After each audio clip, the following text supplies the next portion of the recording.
Alright children, let us come to the major part of the chapter, and that is the first law, and that is law of variable proportions. So as we already discussed about it, that law of variable proportions talking about the production function in short run. And short run is a phenomena where certain factors, if you talk about short run, there are certain factors they are fixed and certain other factors are assumed to be constant. This is one of the assumptions of short run production function. And if we talk about a general production function, then we talk about all the factors of production, that is the land, labor, capital, entrepreneur, everything. But if here we are taking a simple production function wherein we are taking only two factors of production, labor and capital. It's a broad classification of factors of production, labor and capital. And here labor is supposed to be a variable factor and capital is supposed to be a fixed factor. All right. Keeping all these things in mind, the law of variable proportion says that it is, you can also term it as law of returns to a factor. Law of returns to a factor. It means that change in physical output, that is the quantity produced.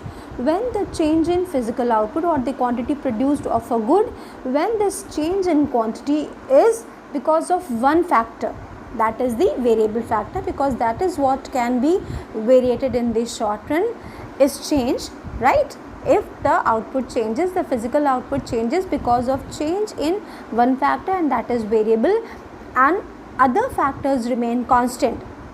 This is what you mean by law of variable proportion. So here two factors we have taken, that is K, that is capital, and L, that is labor. Again, I'll just emphasize on it that this is a short run phenomena.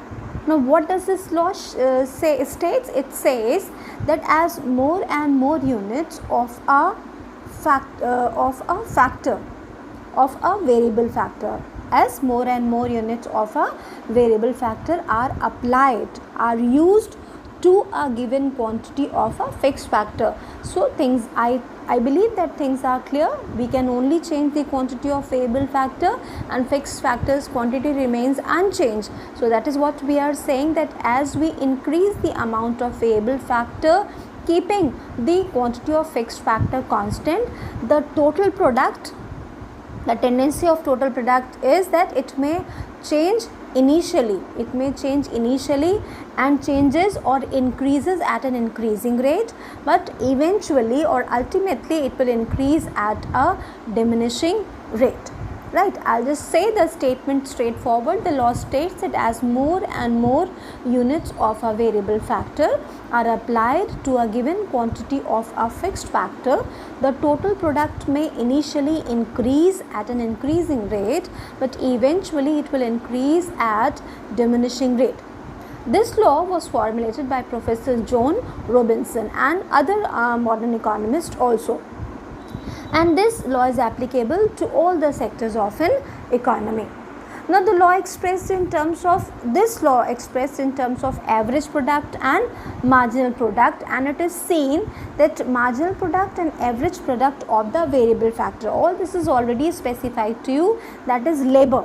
Both of them, they are connected to labor, average product and marginal product, because average product is talking about per unit of the labor of the production, and marginal product is talking about the additional production produced by the additional labor added to the production process. This will eventually decrease after increasing initially as the amount of fixed factor, that is capital, is held constant.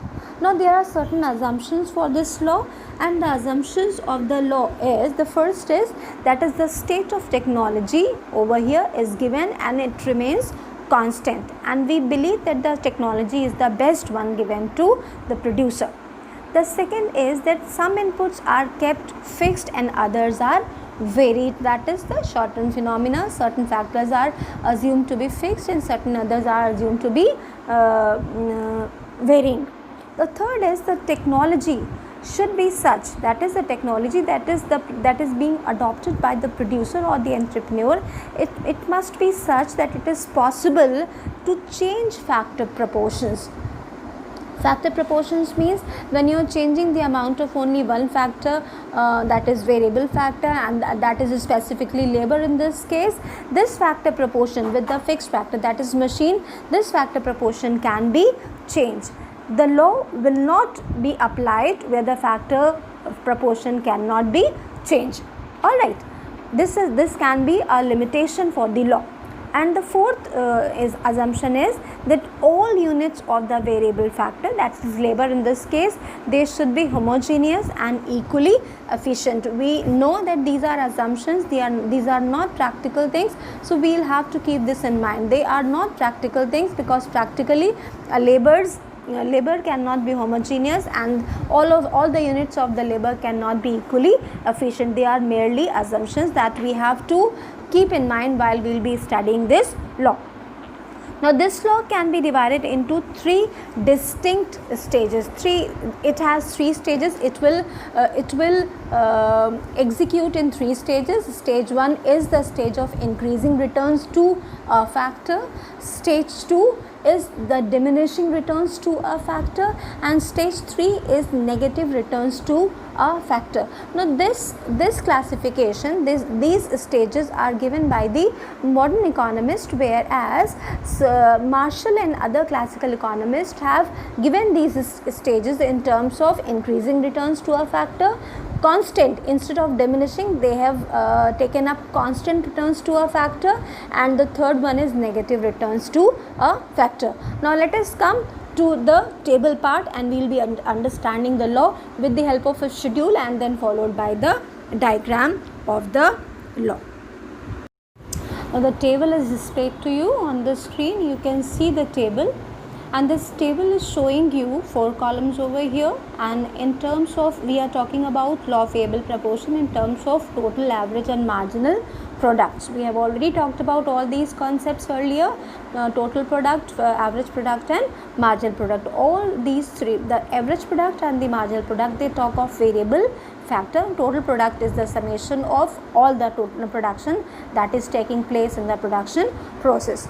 Now the first column is showing you the number of workers, that is the variable factor over here. In this case L is taken because labor we are talking about, and from 1 to 11, actually 0 is also mentioned, from 1 to 11 variable factors are used for the production process. Then second column is showing you the total product, right? The third column is showing you the average product, and the fourth column is showing you the marginal product. Now we have to be specific over here that we are taking the production of ballpoint pens over here, right? So just take a little bit of this, that is as an example, we have taken the production of ballpoint pens in a plant, and this plant is having 5 machines. That is, the 5 machines are the 5 fixed factors that we have taken, and we have distributed the task of each and every machine in terms of first machine producing the plastic body of the pens, the second machine is producing the cap of the pens, the third machine producing the clips of the pen, and the fourth producing the refill, and the fifth one is producing the ink liquid for the refill. So this is the entire task that is being divided into the 5 fixed factors, that is the machine, and by combining different amounts of labor, which is a variable factor in this case.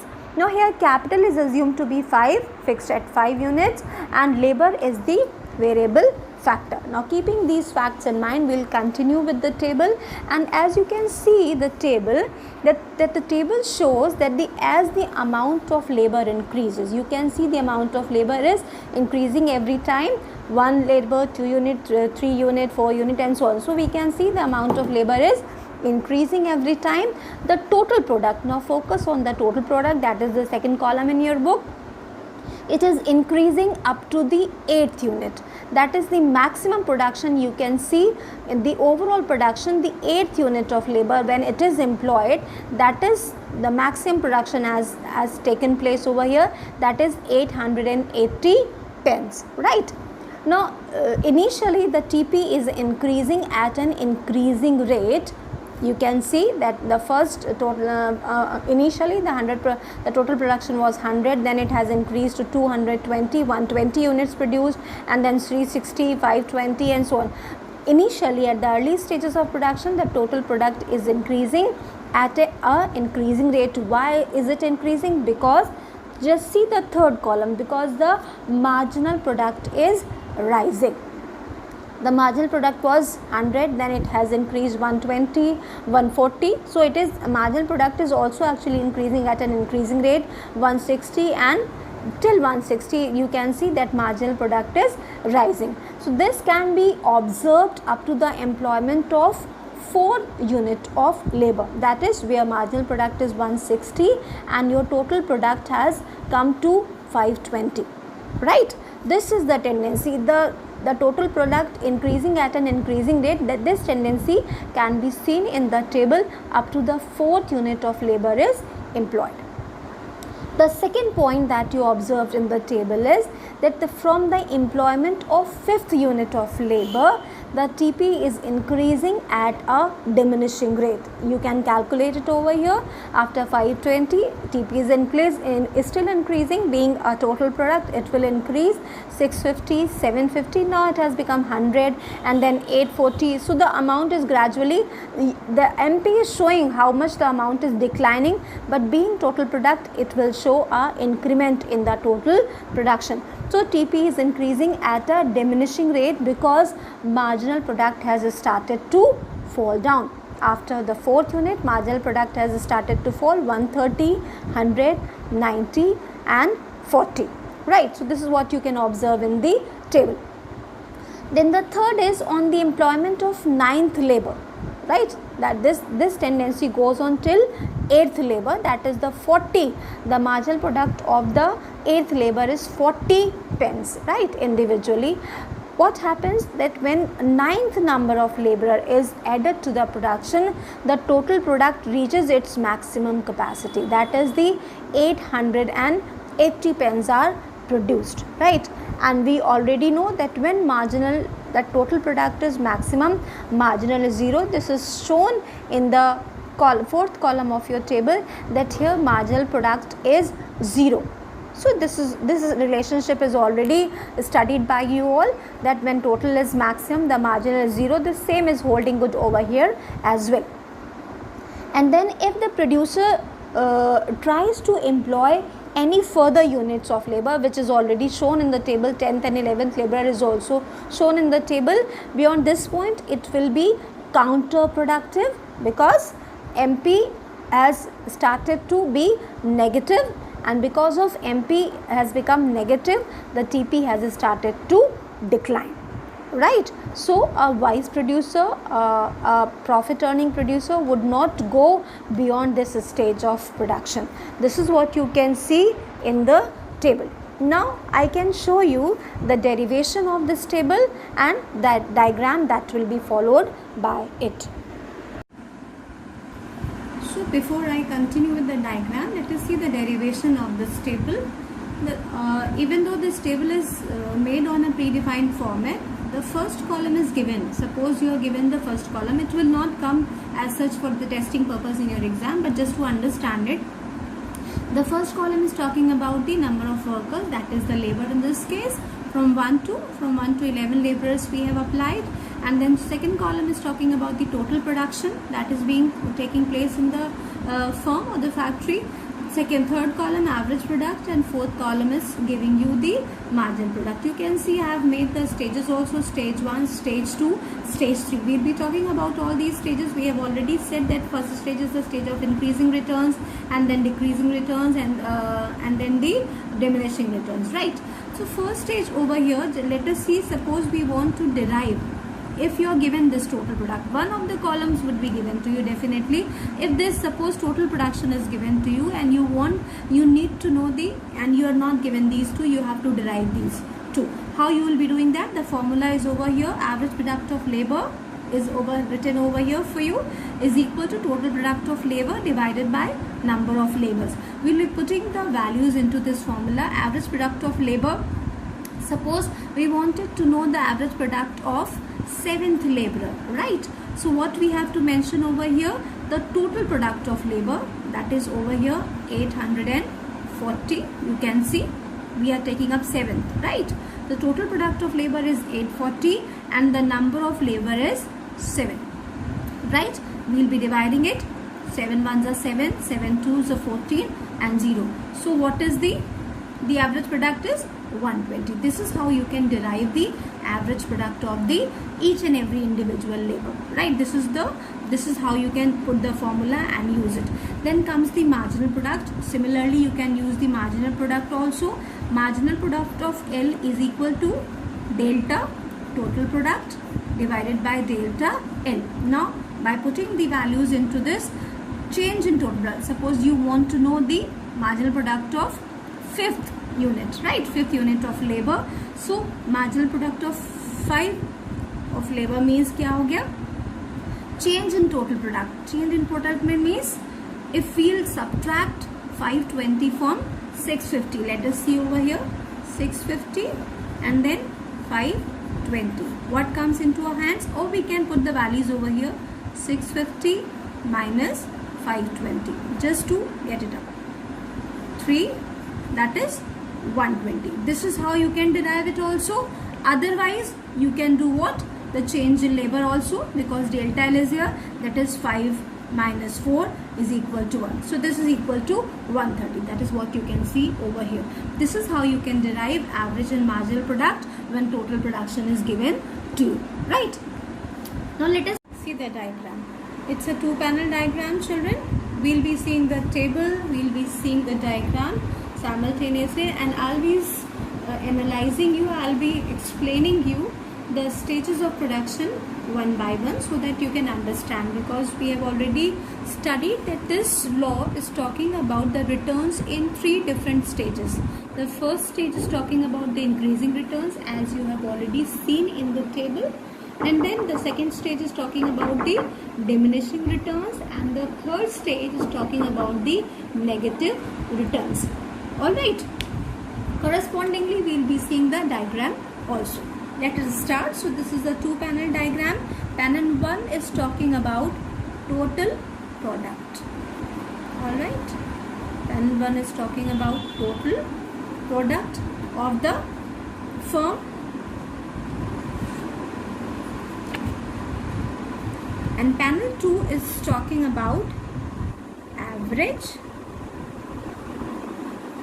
and marginal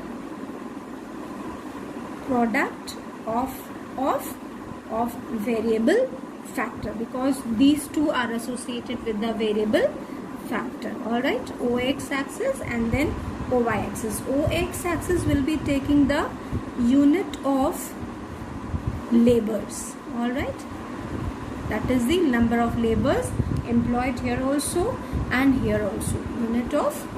Units of labor. First I'll draw and then I'll explain you the first stage. So we start with the first panel. This is first panel, that is talking about the total product, and we'll be drawing total product curve over here. We start from here. This is the beginning of your total product curve. You can see it is bending in towards the x-axis, and then gradually it changes its slope. All right, now this part where the curve is bending inwards, this part of the curve is known as point of inflection. I hope you can see it, point of inflection. All right,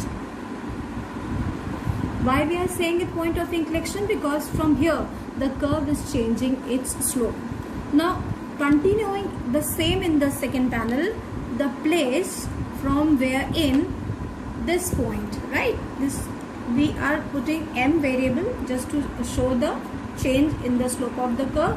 From here only we'll be drawing the first stage, and we'll be drawing a line from first panel to connect it to the second panel. Here we'll be writing L1, that is showing, that is your first stage, L1 over here also, L1 over here also, right? Now total product is the point of, it has shown its point of inflection, it is bowing inwards. What about the marginal? On the same token, marginal product curve is here, all right, maximum as is shown in the table also.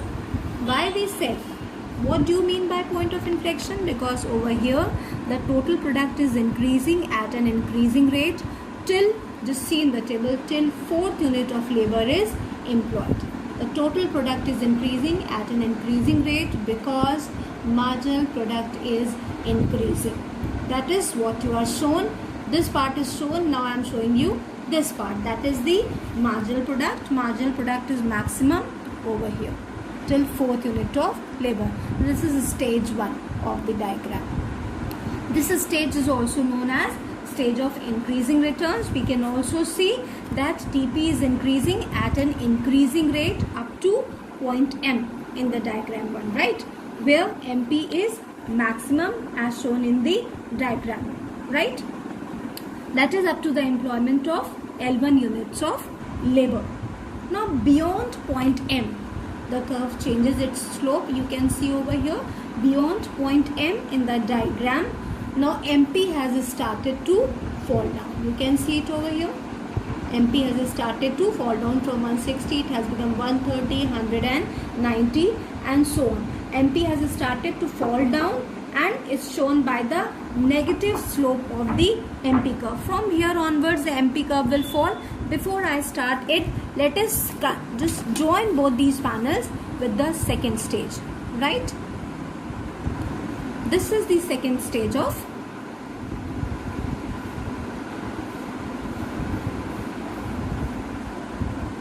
this is L2, here also L2, and from here MP has started to fall, right? Let us talk about AP also at the same time. AP is below MP over here, you can see, all right, and at this point MP will intersect AP and AP is maximum over here. We are putting A over here. Can you see that? All right, this is what is mean. So what we say that here as MP has start to fall down as shown by the negative slope of the MP curve, we see that TP increases at a diminishing rate. This is what you can see from here. After 520, 650, that is 100 increment, and then again further decrement 750, 840. So TP is started to increasing at a diminishing rate because MP has started to fall down. This is your stage first, that is continuing over here. All right. So beyond M as shown, beyond M, this is M. This is M over here also, M over here also, M over here also. Beyond M as shown in the diagram, that is the M unit of employment of L2 of labor. When the MP curve cuts the AP curve, you can see this is the fall of MP curve and this intersecting the AP curve over here, right? Curve cuts the AP curve at the highest point of AP curve. This is your AP curve. This is the highest point of AP curve as shown in the diagram by point A. Is this clear to everyone, children? Right? Now we come to the third part of the same diagram. That is the, again we'll be joining this part to the second panel. Alright, see. We'll name it as L3 and this is the maximum of TP, and from after here TP will start to fall, right? A over here, A over here also, this is the maximum of T, so we are writing T over here. Now from here onwards, because T is maximum over here, we already seen over, just come to the table and see where TP is maximum, MP is 0, right? Total product is maximum where there this MP curve is 0, so that will be shown in the diagram. Here TP is maximum and here MP will be 0. Is it clear? AP will never be negative. This is your AP curve. Alright. Let us see about it. So the second stage of production, that is the stage of diminishing returns, is when the labor employment exceeds from L2 as shown in the diagram 2. That is AP and MP, both they have started to fall down. AP is also falling and MP is also falling over here as is shown in the diagram. Now continuously both of them they are falling and MP becomes 0 and TP is maximum. At this point it is seen that TP reaches its maximum at point T in the diagram when L3 units of labor are employed.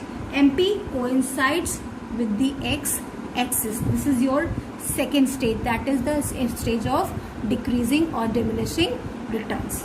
Alright, then comes the third stage after your maximum point of total production, beyond the employment of L3. This is the area beyond the employment of L3 units of labor. MP becomes negative. You can see here also stage 3, beyond the employment of L3, MP becomes negative over here. You can see over here minus 50 and minus 60 as shown by the MP curve.